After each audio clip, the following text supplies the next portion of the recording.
est-ce que l'homme exercera encore une activité artistique dans l'autre monde? Eh bien, la réponse est oui. Comment est-ce qu'on peut le savoir? Eh bien, d'abord par la révélation, mais aussi par la raison. En effet, nous savons par la révélation que, à la fin du monde, Dieu nous rendra notre corps.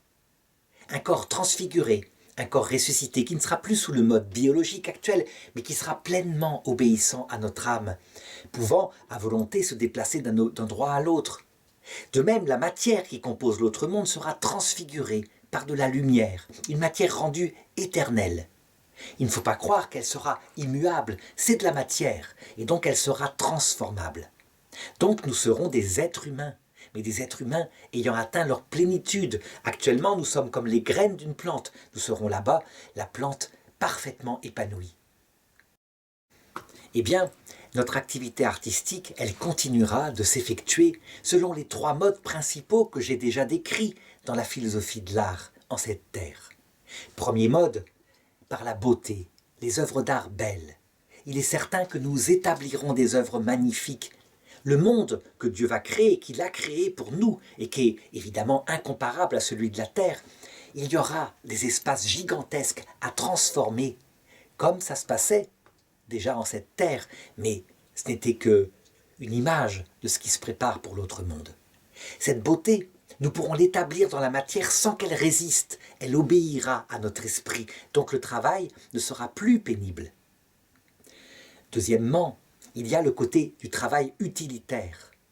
Eh bien, il est évident qu'ayant un corps, étant des êtres humains, il y aura des choses à mettre pour l'utilité de notre vie, telle qu'elle sera dans l'autre monde, pour rencontrer ceux que nous aimerons, pour visiter la grandeur de cet immense monde préparé pour notre éternité. On ne peut pas dire ce qui se passera, tellement c'est inouï, tellement nous serons surpris, parce que Dieu nous surprendra. Mais c'est certain qu'il y aura des choses utiles à utiliser et à faire. Et puis, troisièmement, il y a ce travail sur l'homme qui permet de mener des hommes vers la plénitude de leur nature humaine et éventuellement vers la vision béatifique. Eh bien, la petite Thérèse le disait, je passerai mon éternité à faire du bien sur la terre. Certes, la terre à un moment donné disparaîtra, mais comme la création, la mesure de la création de Dieu, en ce qui concerne des êtres capables de le voir face à face, se mesure uniquement à la grandeur de son amour qui est infini, eh bien, il est très certain que Dieu continuera de créer ailleurs de la vie et donc des petits êtres. On ne sait pas comment.